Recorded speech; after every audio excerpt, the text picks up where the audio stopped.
Menanam kabel utilitas di bawah tanah di berbagai wilayah di Indonesia saat ini masih dalam tahap rencana pemerintah, pemirsa. Kota besar tentunya salah satunya adalah Jakarta akan jadi prioritas. Bisakah ini terwujud? Kita akan bahas pagi ini bersama Ketua Abjatel ada Jerry Siregar dan juga Wakil Ketua DPRD DKI Jakarta Wibi Andrino. Saat ini yang sudah tersambung masih Mas Wibi. Mas Wibi, selamat pagi. Selamat pagi, Valen. Baik, Mas Wibi, kalau kita lihat nih mau melakukan penataan kabel utilitas untuk Jakarta dengan hiruk pikuk kota yang seperti ini, semua jam adalah jam sibuk. Apa aturan mainnya? Ya, pertama adalah hari ini kita di Jakarta memang terkendala dengan adanya revisi Perda 8 tahun 99, di mana itu membahas tentang jaringan utilitas. Dalam pembahasan itu memang kita menginginkan Jakarta itu semua bebas daripada kabel-kabel fiber optik di udara. Semuanya harus masuk ke dalam tanah.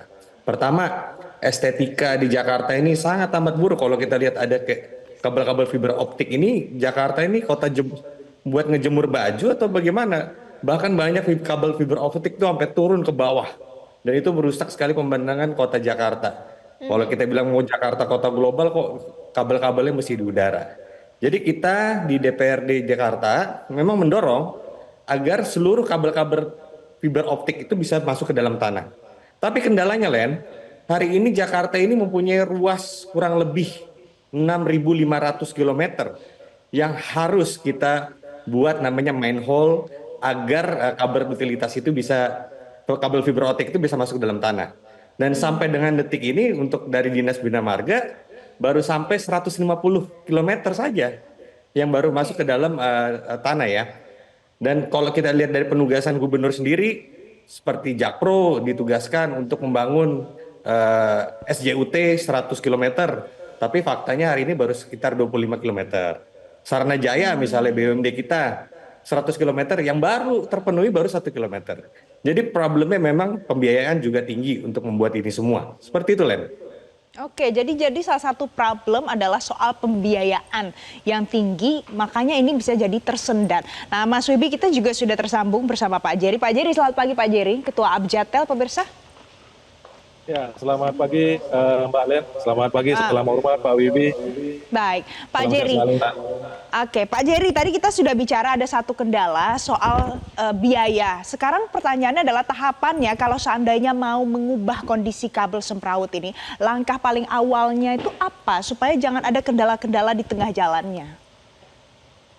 Ya, baik Mbak Valencia, Mbak Wibi, salam sehat selalu. Jadi kami dari keluarga besar Abjatel mencoba menanggapi dan memang ada banyak proses yang kita lihat dari beberapa perspektif ya. Pertama, kita lihat langkah cepatnya adalah secara regulasi Pak Wibi. Memang Perda nomor 8 tahun 99 sudah cukup lama, sejak zaman Pak Yos ketika itu, dan ini juga kita juga bersurat kepada Badan Legislasi Daerah Provinsi, tapi belum dijawab. Kemarin itu ada beberapa pasal krusial, termasuk pasal 4A, gitu ya. Dan itu memang kita belum diundang untuk membicarakan seperti apa matriks antara user, customer, baik kita pebisnis, tanda kutip industri, baik regulator sendiri, baik juga para pihak terkait, dalam hal ini mungkin kementerian badan lembaga. Jadi kalau kita bicara secara regulasi, memang ini butuh duduk bersama karena secara nasional pun ini timbang tindih. Jadi sebenarnya ada banyak hal yang harus kita lakukan langkah cepatnya. Pertama, memang Abjatel telah melakukan penataan jaringan utilitas mungkin saat ini, mungkin Pak Wibi perlu kita kasih tahu ya, seluruh Jabodetabek yang notabene 90% ada di DKI Jakarta itu sepanjang 320 km.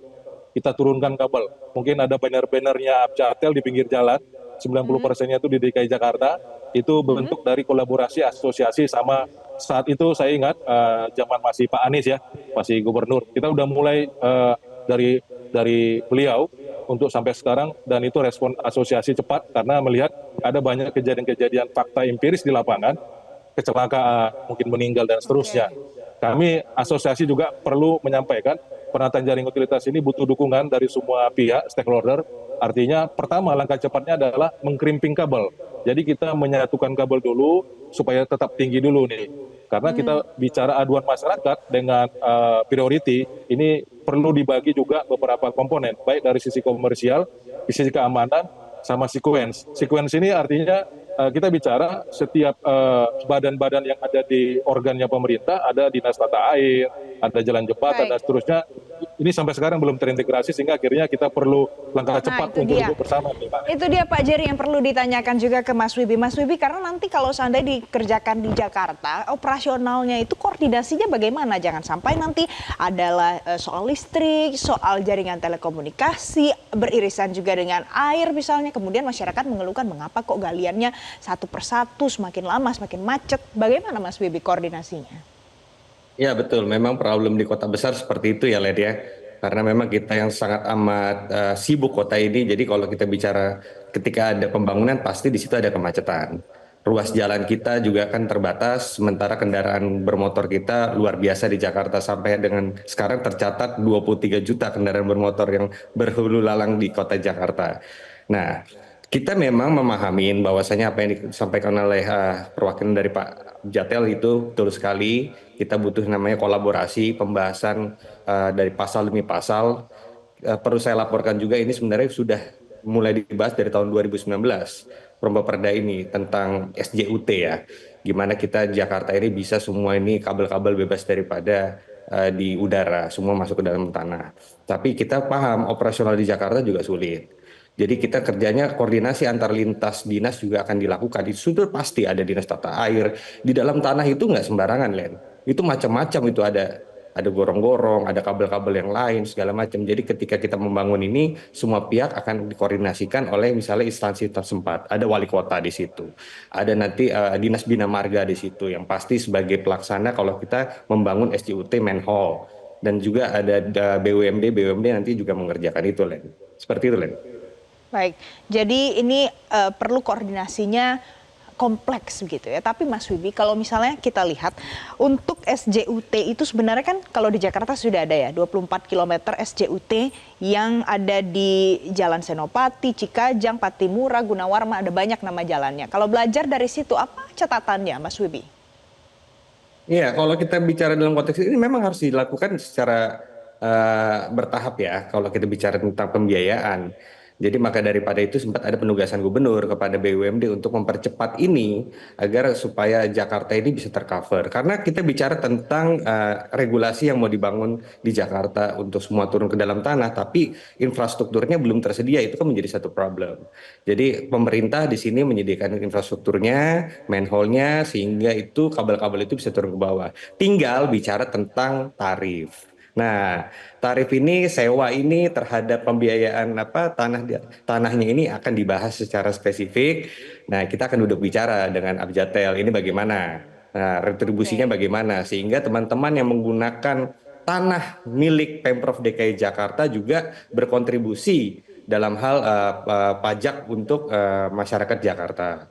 Nah, bicara tentang pemeliharaan, ketika itu sudah masuk misalnya sewa, ada retribusi di situ, siapa yang akan melakukan pemeliharaan? Nah, itu juga akan dibicarakan dalam hal pembahasan perda-perda lewat pasal-pasal di revisi Undang-Undang 8 tahun 99 tersebut.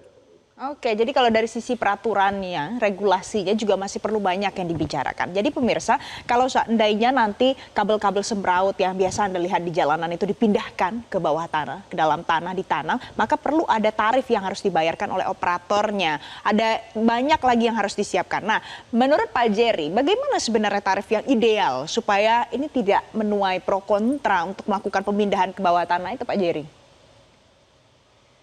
Ya, sebenarnya ini sudah dibahas dengan baik ya, Pak Valet ya. Jadi artinya kita lihat dari Undang-Undang Cipta Kerja ya, dengan PP 46 2021 di pasal 21 ayat 1 dan 2 mengatakan itu memang sudah termaktub pemerintah pusat dan daerah dapat menggunakan APBN dan APBD. Nah, tinggal lagi terjemahannya terhadap tarifnya, itulah sudah juga terjawab karena Abjatel kemarin juga bersama beberapa para pihak telah mampu bersama-sama berkolaborasi dan harmonisasi perubahan Permendagri 19/2016 tentang BMN dan BMD.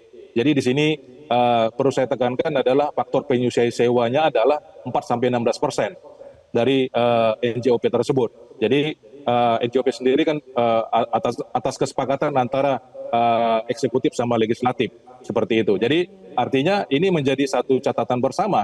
Tinggal lagi aturan teknisnya yang belum turun di beberapa daerah termasuk DKI Jakarta yang dalam hal ini Perda nomor 8 tahun 99 juga belum tergantikan. Itu pertama PR. Supaya jelas ada konsiderannya dan ini menjadi satu ada kepastian hukum di sana. Yang kedua, kalau bicara dari operation maintenance, ini perlu sangat hati-hati Mbak, karena contoh ya, kita mengalami di awalnya 7 ruas jalan dari Mampang, Cikajang dan seterusnya, Senopati ya, itu tidak perlu pelajaran kita ketergesa-gesaan. Karena apa? Ada banyak jalur backbone secara nasional, bahkan mungkin kita semua stakeholder kita layani, baik dari sektor penyiaran, kesehatan, pemerintah dan seterusnya, bahkan militer. Dulu pernah di Cikini, zaman Pak Anies, itu putus Mbak, di Cikini. Rupanya ternyata Kementerian Pertahanan.